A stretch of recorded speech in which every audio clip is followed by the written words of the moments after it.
¿Cómo recuerda los años de la transición desde su experiencia profesional? Yo en la radio empecé con lo que se podía hacer en una radio y en provincias, que era pues programas contenedores, magazine. Luego a la hora de la información ya sabéis que había que conectar con el parte de Radio Nacional de España.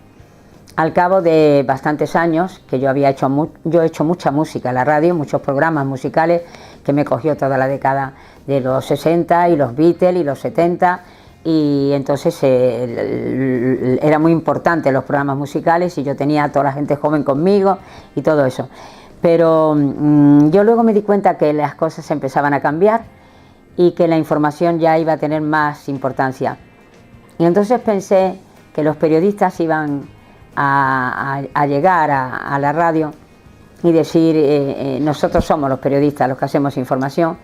En Málaga no había periodismo, pero había filosofía y letras. Y yo dije, por lo menos yo tengo mi carrera universitaria. Y hice filosofía y letras, que fue una época muy feliz. Y además una época muy interesante en la universidad, ¿no? Por todo ese germen de transición y después democracia que había, que en el mundo universitario se notaba mucho para bueno y para malo, porque había luego en la extrema derecha, que yo he vivido, sacaron una pistola en un patio del este y aterrorizarnos todos, ¿no? Y después pues ya me metí en informativos y es cuando empecé a hacer información. Y yo estudiaba y ya hacía información y hacía el informativo del mediodía. La diferencia es que para un simple pulso del día, un editorial que yo escribía con las cosas que se podían hablar, que solamente eran locales y del ayuntamiento, del único que tú podías decir algo era el alcalde. Sin embargo, tenías que mandarlo a Información y Turismo para que te pusieran un sello. Y mientras que eso no viniera con el sello, el informativo no empezaba. Y a veces se metía la sintonía y no venía el conserje. Y era Gibralfaro, una música que se llama la la la, que es la la la la la la la la la la la la la la, pum pum pum pum pum, otra vez, ya, y venía el otro corriendo con el sello puesto. Esto, vosotras, que sois jóvenes, ahora os puedo hacer muchas gracias. Pero luego yo, desde la distancia, cuando he visto eso, digo, qué pérdida de libertad tan terrible, ¿no? Qué pérdida de libertad, de pensamiento, que es lo último que se le puede incluso quitar al ser humano, ¿no? En su biografía Dos vidas explica que, aunque usted estaba por la democracia y la libertad, recibió la noticia de la muerte de Franco con preocupación porque no sabían qué iba a pasar en España. ¿Cómo recuerda aquellos momentos? Tú ten en cuenta que nosotros nos hemos criado en el miedo a decir nada.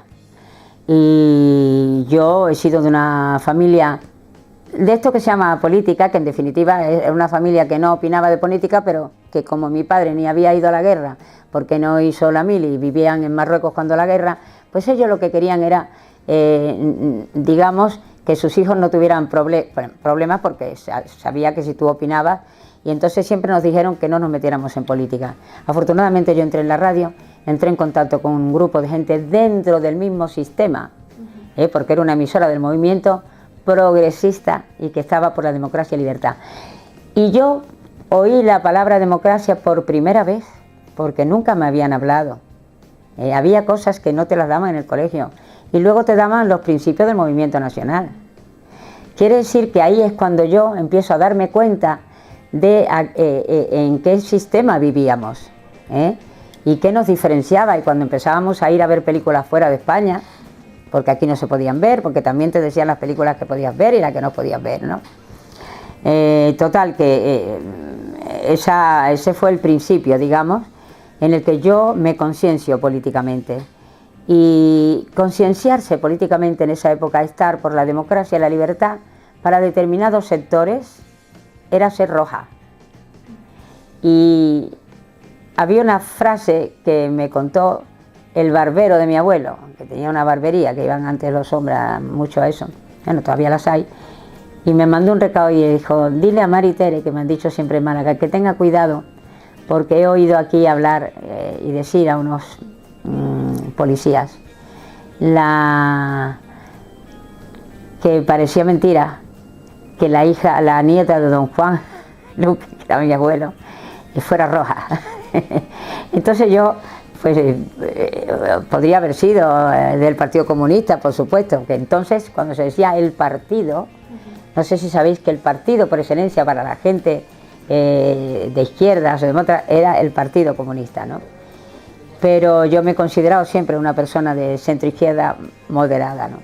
Yo lo que sí no quiero dejar de deciros, que me pareció algo, no sé, sin precedentes, diría, y un rasgo de gran honestidad, cómo se llevó la transición. Primero, cómo esos procuradores en Cortes se hicieron el harakiri, y se autodisolvieron, y eso hay que agradecérselo también, ¿no?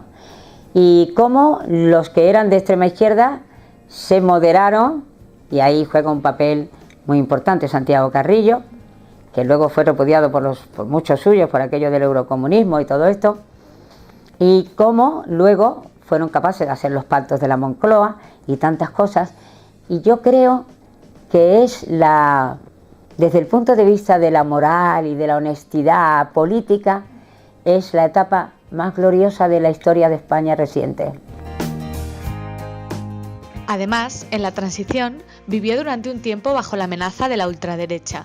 ¿Qué ocurrió exactamente? Yo, el día de la autonomía de Andalucía, 4 de diciembre, que estoy retransmitiendo, que ya te digo que las elecciones habían sido en junio, y ya teníamos a Suárez de presidente democrático, esto hace que yo, que estoy retransmitiendo, todavía no habían hecho elecciones en las diputaciones. Entonces los alcaldes, había alcaldes de la época de Franco y presidentes de la Diputación.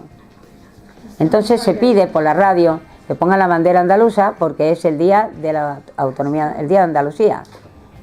Y el presidente de la Diputación, como eso no le iba, la autonomía de Andalucía, era de los que cuando se veía la bandera blanca y verde decía la bandera del Betis, para desacreditarla.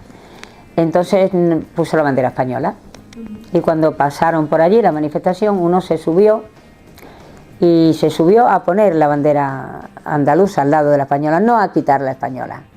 Y alguien dijo en el gobierno civil, están atacando a la Diputación, y eso es lo que dicen que pasó, no sé si exactamente fue así. Lo cierto, eso sí fue así, es que la policía atacó a la gente que estaba con los niños en un día de sol de Málaga maravilloso, con las bombas esas de humo, y mi madre había salido con mis 2 niñas pequeñas, con Terelu y Carmen, a celebrar el Día de Andalucía, y claro, fue una cosa tremenda, y a la altura de un puente de Málaga mataron a un chico. Y luego dijeron, no, es que este chico era drogadito, como si porque fuera drogadito se pudiera, bueno, y yo estaba en la radio, y aunque os parezca mentira, todavía en el año 1977 no era fácil decir una frase que a mí yo dije que se me quedó para siempre. Yo dije, los medios, las fuerzas de orden público, de forma indiscriminada y con métodos que tienen mucho que discutir, han atacado al pueblo que pacíficamente se manifestaba, convirtiendo lo que era un día de fiesta de Málaga en un día de luto. Y a partir de ese momento es cuando a mí empiezan a amenazarme, a asustarme, a creerme que me van a poner una bomba, y terminan quemándome el coche en la puerta de mi casa.